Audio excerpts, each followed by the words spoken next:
اور پھر خط بھی لکھا اور پھر پریزائڈ بھی کی ہے میٹنگ اور ووٹ بھی ڈالا ہے اس کے خلاف. تو آپ کو چیف جسٹس آف پاکستان کے آفس کی حرمت قائم رکھنی ہے، اس کی عزت قائم رکھنی ہے. آپ کا فرض. اس سپریم کورٹ نے بارہا پچھلے 75 سالوں میں بارہا یہ لکھا ہے کہ چیف جسٹس کا جو آفس ہے وہ پیتر فیملیا ہے، یعنی وہ فادر آف دی فیملی ہے. اس نے اپنی فیملی کو بچانا ہے. جوڈیشری جو ہے وہ ان کی فیملی ہے. He is the father of the family.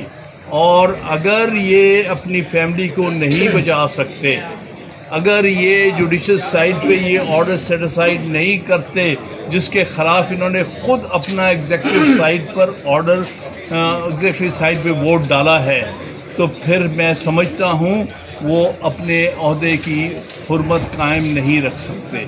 اور پھر یہ اپنی فیملی کو، یعنی اپنی جوڈیشری کو، اس کی انڈیپینڈنس کو اگر آپ پروٹیکٹ نہیں کر سکتے تو دونوں بار ایسوسیشن جن کی طرف سے ہم نے پٹیشن فائل کی ہے، یعنی Lahore high court bar association اور لاہور بار ایسوسیشن جو پاکستان کی دو سب سے بڑی بار ایسوسیشنز ہیں، ان کی طرف سے یہ آپ کے لیے پیغام ہے کہ آپ انصاف کر کے آپ جو چاہتے تھے وہی کریں. آپ جوڈیشل سائڈ پہ جو آپ ایگزیکٹو سائڈ پہ نہیں کر سکے، اور آپ جوڈیشل سائڈ پہ کر کے دکھائیں، کیونکہ آپ کا فرض ہے as father of the judicial family کہ آپ اپنی جوڈیشل فیملی کو پروٹیکٹ کریں، جوڈیشل فیملی کو بچائیں اور اس کو ہر قیمت اس کی آزادی کے لیے اپنے جورسڈکشن استعمال کریں. اور اگر آپ نہیں کر سکتے، اگر آپ یہ کیس نہیں سنتے، اگر آپ یہ کہتے ہیں کسی اور عدالت میں لے جاؤ، اور آپ اس میں اپنے موقف پر جو آپ نے ایگزیکٹو سائڈ پہ لیا ہے جی سی پی میں، اگر وہ آپ جوڈیشل سائڈ پر اس موقف پہ قائم نہیں رہ سکتے، پھر آپ کا اس آفس پر رہنے کا کوئی جواز نہیں رہ جاتا، کیونکہ پھر آپ اپنا بنیادی فرض as head of the judicial family وہ ادا نہیں کر پاتے. لہذا ہم پھر ایک دفعہ امید کرتے ہیں کہ آپ اس وقت رائز کریں گے اور پاکستان کی تاریخ میں پھر ایک دفعہ کوئی چیف جسٹس آئین کو یا سپریم کورٹ کو یا سپریم کورٹ کی حرمت کو بچانے کی کوشش کرے گا. ہم صرف اس کورٹ کو ہی کانسٹیٹیوشنل کورٹ مانتے ہیں. پچھلے 1956 کے آئین سے لے کے آج تک یہ سپریم کورٹ پاکستان کی سب سے بڑی عدالت، سب سے بڑی آئینی عدالت ہمیشہ سمجھی گئی ہے. یہ 70 سال کی ایک ہماری انسٹیٹیوشن ہے جس کو سب نے ایکسیپٹ کیا ہے as the highest judicial forum. آج اس کو تباہ ہوتے ہم وکلا نہیں برداشت کر سکتے، نہ کریں گے، نہ کبھی ہونے دیں گے. نہ ہم وہ جس کو انہوں نے کانسٹیٹیوشنل کورٹ کیا اس کو ہم کبھی مانیں گے کہ یہ کانسٹیٹیوشنل کورٹ ہے. یہ ایک اسٹیبلشمنٹ کے دباؤ میں اس قسم کے امینڈمنٹ پاس کر کے اس قسم کی عدالت بنائی گئی ہے. اس میں صرف وہ لوگ بٹھائے گئے ہیں جن کا کام صرف ایگزیکٹو کے فیصلوں پر اپنی مہریں لگانا ہے. لہٰذا اس کو عدالت کہلانے کا حق ہی حاصل نہیں ہے. لہٰذا ہم اسی کو آئینی عدالت مانتے ہیں، اسی سے توقع کرتے ہیں کہ آپ جو آئینی طور پہ غلط اقدامات کیے گئے ہیں ان کو آپ سیٹسفائی کریں. حامد خان صاحب یہ بتائے گا کہ بیرسٹر گوہر صاحب ابھی تھوڑی دیر پہلے آئینی عدالت میں پیش ہوئے، ان سے بھی یہ سوال پوچھا گیا کہ ججز کے تبادلے کے معاملے پہ درخواست آپ دائر کریں گے تو کہاں کریں گے، کیونکہ اس جماعت سے آپ کا بھی تعلق ہے. وہ کہہ رہے ہیں ہم نے آئینی عدالت میں کرنا ہے، سپریم کورٹ تو بنتی نہیں ہے کیونکہ ہم اس کو ایکسیپٹ کر چکے، ہم پیش ہو رہے ہیں. میرے خیال میں یہ ویو پوائنٹ پوری طرح سوچ کے نہیں دیا. بہرحال یہ بات ان سے ہوگی. ہم اس عدالت کو نہیں مانتے، وہ عدالت ہی نہیں ہے. وہاں تو صرف اپنے پٹھو بٹھائے گئے. اس عدالت میں جو پیش ہونے والے وکلا ہیں ان کے بارے میں آپ کا کیا خیال ہے؟ دیکھیے، وکلا کی بہت ساری مجبوریاں ہوتی ہیں. ہم وکلا کے بارے میں اس لیے نہیں کہتے کیونکہ وہ اپنے کلائنٹ کے ہاتھوں مجبور ہوتے ہیں. میں اس لیے ان پر نہیں کامنٹ کرتا. اچھا، کون سی شق کے تحت یہ آئینی درخواست دائر کی جا رہی ہے؟ آئین کی کون سی شق کے تحت؟ ہم سمجھتے ہیں آرٹیکل 184(3) آج بھی زندہ ہے سپریم کورٹ کے لیے.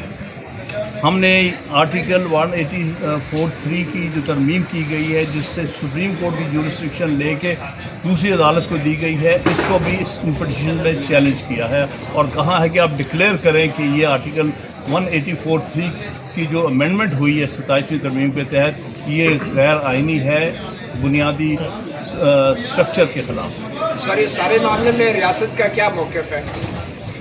ریاست کا موقف تو آپ کے سامنے آئے گا، پہلے یہ انٹرٹین تو کریں نا۔ پہلی بات تو یہ ہے چیلنج جناب جسٹس یا آفریدی کے لیے ہے، آپ کیس لگائیں، ہماری بھی سنیں ان کی بھی سنیں۔ سر ریاست آزاد صاحب کا کیا موقف ہے؟ بسم اللہ الرحمن الرحیم۔ خان صاحب کی ساری گفتگو میں ایڈ آن کرتے ہوئے دیکھیں، ابھی 2 پٹیشنز فائل ہو گئی ہیں اور تیسری بھی پٹیشن ہم فائل کریں گے۔ وہ سابقہ صدور جو ہیں اسلام آباد ہائی کورٹ بار ایسوسی ایشن، وہ بھی خان صاحب کے ہی ذریعے پٹیشن ہم بھی چیلنج کریں گے۔ لیکن بنیادی طور پہ اس میں ایک چیز بہت امپورٹنٹ ہے کہ کوئی بھی ایکٹ جو ہوتا ہے یا لیجسلیشن ہوتی ہے اس کو بونا فائڈی ہونا چاہیے، میلس یا میلا فائڈی پہ مبنی نہیں ہونا چاہیے۔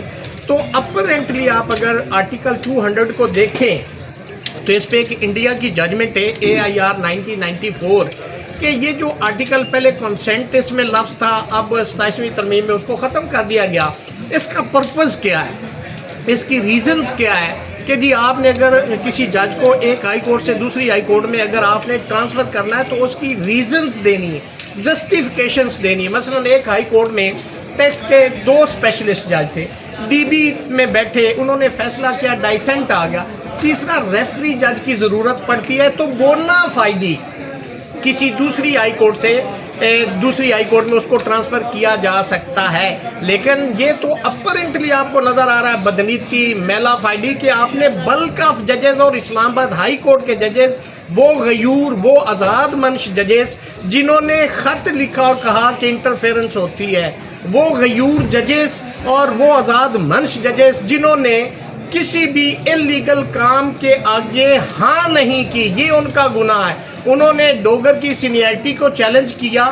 آپ دیکھیں کہ ایک سینئر پیونے جج محسن اختر کیانی صاحب جو کہ ان ایبسینس آف چیف جسٹس بن سکتے تھے، اور ڈوگر صاحب انہوں نے اس خوف سے چھٹی نہیں کی، کسی جگہ گئے نہیں کہ محسن اختر کیانی صاحب کہیں انٹرم یا کیئر ٹیکر یا عارضی یا عبوری چیف جسٹس اسلام آباد ہائی کورٹ نہ بن جائے۔ تو دیکھیں یہ کتنا بڑا ظلم ہے، کتنا بڑا انلیگل ایکٹ ہے آن بیہاف آف دی گورنمنٹ اور میلا فائڈی ہے کہ آپ نے ایک سینئر پیونے جج کو ٹرانسفر کر دیا ہے۔ یہ کتنا بڑا میں سمجھتا ہوں کہ گناہ ہے ایک لیگل زبان کے اندر، اس لیے کہ انہوں نے کسی بھی غیر اور طاغوتی طاقت کے آگے اور ان کی مرضی اور منشا کے مطابق فیصلے نہیں کیے۔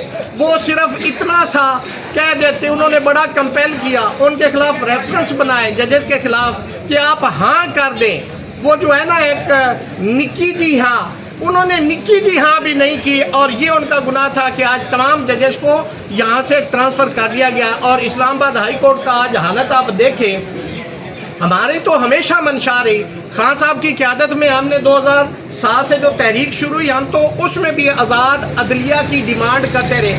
آج پاکستان کے اندر کوئی آزاد عدلیہ نہیں، کوئی آزاد منش ججز نہیں ہے، یہ ایک ڈپارٹمنٹ بن چکا ہے، اس کو جو اوپر سے ڈائریکشن ملتی ہے وہ اس کو فالو کرتے ہیں، اور عوام کا اعتماد بھی اس ادارے پہ اب نہیں رہا، وکلاء کا تو تھا ہی نہیں۔ تو جب عوام کا بھی ٹرسٹ ختم ہو جاتا ہے تو یہ بڑی تشویشناک صورتحال ہے کہ کسی ملک کے اندر بھائی حکومتیں جو جمہوریت ہوتی ہے نا وہ مضبوط عدلیہ سے چلتی ہے، وہ لا کو انفورس کرتی ہیں، وہ فنڈامنٹل رائٹس کی کسٹوڈین ہوتی ہیں۔ تو جب عدلیہ ہی نہیں ہوگی تو کہاں آپ کے فنڈامنٹل رائٹس ہوں گے؟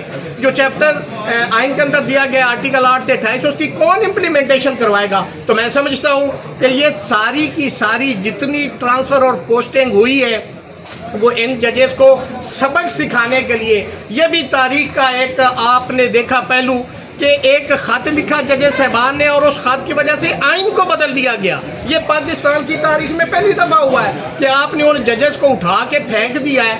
اب آزاد عدلیہ کہاں ہے؟ آرٹیکل 175 سب آرٹیکل 3 میں تھا کہ آپ نے عدلیہ کو انتظامیہ سے الگ کرنا ہے، آپ نے تو عدلیہ کو اٹھا کے انتظامیہ کی گود میں بٹھا دیا ہے۔ یہ جوڈیشل کمیشن کی کمپوزیشن آپ دیکھیں تو اس میں میجارٹی ہے ایگزیکٹو کی، وہ جس کو چاہے وہ جج بنائے بائی ویچو آف ووٹ۔ یہ بھی دیکھیں کہ جو بابر ستار صاحب ہیں ان کی پشاور میں ٹرانسفر ہوئی، وہاں کے چیف جسٹس نے نہیں ان کو ایکسیپٹ کیا،